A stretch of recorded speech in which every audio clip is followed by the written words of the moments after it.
నెల్లూరు జిల్లాలో సైబర్ నేరగాళ్లు రెచ్చిపోతున్నారు. నెల రోజుల వ్యవధిలోనే దాదాపు 5 కోట్లకు పైగా ప్రజల సొమ్మును దోచేశారు. కేంద్ర రాష్ట్ర ప్రభుత్వాల ఉద్యోగులు, రిటైర్డ్ ఉద్యోగులు, డాక్టర్లు ఇలా ఎవరిని వదలకుండా సైబర్ మోసాలకు పాల్పడుతున్నారు. జిల్లాలో సైబర్ నేరగాళ్ల వ్యవహారంపై మా నెల్లూరు జిల్లా ప్రతినిధి శ్రీనివాస్ రెడ్డి మరింత సమాచారం అందిస్తారు. ఉమ్మడి నెల్లూరు జిల్లాలో సైబర్ నేరగాళ్లు రోజు రోజుకి రెచ్చిపోతున్నారు అని చెప్పుకోవచ్చు. కేవలం నెల రోజుల వ్యవధిలోనే దాదాపు 5 కోట్లకు పైగా డబ్బులను ఈ యొక్క సైబర్ కేటుగాళ్ళు దోచేశారంటే నెల్లూరు జిల్లాలో సైబర్ క్రైమ్ ఏ విధంగా రెచ్చిపోతుందో ఇట్లే అర్థం చేసుకోవచ్చు. రకరకాలుగా ఇటీవల కాలంలో ఇటు ప్రజా సమస్యల పరిష్కార వేదిక కార్యక్రమంలో పలువురు ఎస్పీ గారిని కలిసి వాళ్ళు గోడు వెళ్ళబోసుకుంటున్నారు. ఎందుకు వీళ్ళు ఈ విధంగా మోసపోతున్నారో అర్థం కాక ఇటు అధికారులు కూడా తలలు పట్టుకుంటున్నారు. అంటే మోసపోయిన వాళ్ళలో ఎక్కువగా డాక్టర్స్ ఉన్నారు. అంటే గైనకాలజిస్ట్ చదివిన డాక్టర్, ఒక ఎంబీబీఎస్ చేసిన డాక్టర్లు కూడా ఇందులో ఈ సైబర్ కేటుగల వలలా పడుతున్నారంటే అసలు ఏం జరుగుతుందో అర్థం కాని పరిస్థితి. అదేవిధంగా సాఫ్ట్వేర్ ఇంజనీర్స్ కావచ్చు, ప్రభుత్వ ఉద్యోగస్తులు కావచ్చు, కేంద్ర ప్రభుత్వ ఉద్యోగస్తులు కావచ్చు, చాలామంది కూడా ఈ యొక్క స్పందన కార్యక్రమం, ప్రజా సమస్యల పరిష్కార వేదిక కార్యక్రమంలో ఇటు జిల్లా పోలీసులు కలిసి వాళ్ళు గోడు వెళ్ళబోసుకుంటున్నారు. ఈ యొక్క సైబర్ నేరగాల వలలో కేవలం నెల రోజుల వ్యవధిలోనే 5 కోట్ల పైన, అంటే దాదాపు 6-7 కోట్ల రూపాయలు పోగొట్టుకున్నారంటే ఆ పరిస్థితి ఎంత దారుణంగా ఉందో అర్థం చేసుకోవచ్చు.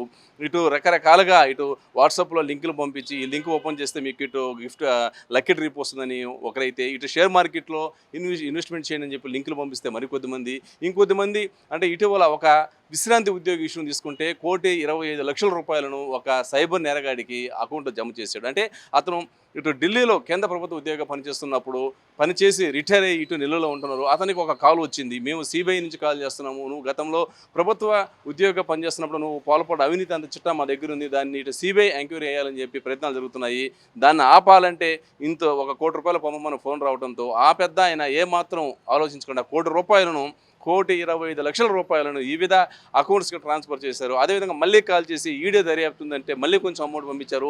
మళ్ళీ ఇటు నీకు బెయిల్ వచ్చే అవకాశాలు కనిపించడం లేదు, బెయిల్ మేము తెప్పిస్తామంటే మరికొంత అమౌంట్, ఇలా రకరకాలుగా 1 కోటి పైన ఇచ్చాడు. తీరా ఫైనల్గా మళ్ళీ కాల్ చేసి ఇంకొక విధంగా డిమాండ్ చేయడంతో అనుమానం వచ్చి పోలీసులను సంప్రదించారు. వెంటనే పోలీసులు అప్రమత్తం అయ్యి ఆ యొక్క అంటే ఏ అకౌంట్లకు అమౌంట్ ట్రాన్స్ఫర్ చేశారో ఆ ట్రాన్స్ఫర్ చేసిన అకౌంట్లన్నీ పరిశీలించగా దాదాపు అప్పటికే 1,25,00,000 రూపాయల పైన కేటుగాళ్ళు డ్రా చేశారు. కేవలం 25 లక్షలు మాత్రమే ఆ అకౌంట్లో ఉంటే అవి మాత్రం సేవ్ చేసి ఆ బాధితుడికి ఆ యొక్క 25 లక్షలు ఇవ్వడం జరిగింది. అంటే అదేవిధంగా గైనకాలజిస్టులు, కొంతమంది గైనకాలజిస్టులు దాదాపు 4-5 కోట్ల రూపాయలను ఇటు సైబర్ నేరగాళ్ళకి ఇచ్చినట్టు తెలిసింది. అంటే ఇటు షేర్ మార్కెట్లో తక్కువ పెడితే ఎక్కువ ఆదాయాలు వస్తాయి, ఈ లింక్ ఓపెన్ చేసుకొని మీరు ఇన్స్టాల్ చేసుకోండి, లేకపోతే లింక్ ఓపెన్ చేసి ఇటు ఒక 5 లక్షలు 10 లక్షలు ఏంటి అని చెప్పి లింకులు పంపించడం, ఆ లింకులు ఓపెన్ చేయడంతో ఇటు దాదాపు 4-5 కోట్ల రూపాయలను ఇటు ఎంబీబీఎస్ అంటే పెద్ద ఉన్నతమైన చదువులు చదివిన డాక్టర్లు కూడా మోసపోయారంటే ఈ యొక్క కేటుగాళ్ళు ఏ విధంగా పక్కా వ్యూహంతో ముందు పోతున్నారో అర్థం చేసుకోవచ్చు. ఏదేమైనా కానీ ఇటు జిల్లా విషయం తీసుకుంటే ఎస్పీ కృష్ణకాంత్ పదే ప్రతి చోట, ప్రతి స్పందన కార్యక్రమంలో, ప్రతి ఈ ప్రజా సమస్య పరిష్కార వేదిక కార్యక్రమంలో ఈ యొక్క సైబర్ నేరగాల వల్ల పడవద్దని చెప్పి భారీ స్థాయిలో పబ్లిసిటీ కల్పిస్తున్నారు. ఇటు ఒక టెలివిజన్ ఏర్పాటు చేశారు.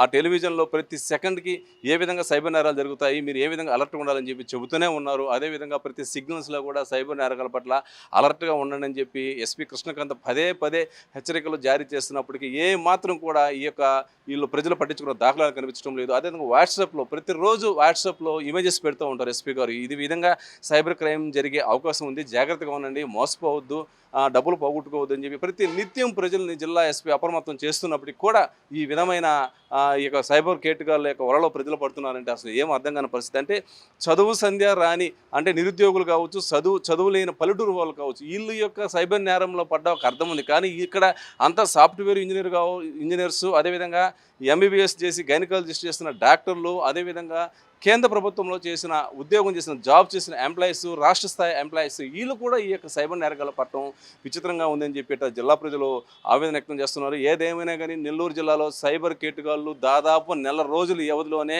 5-7 కోట్ల రూపాయలు దోచుకున్నారంటే ఇక రాష్ట్ర వ్యాప్తంగా తీసుకుంటే 100 కోట్లు దోచుకున్నారని అర్థమవుతుంది.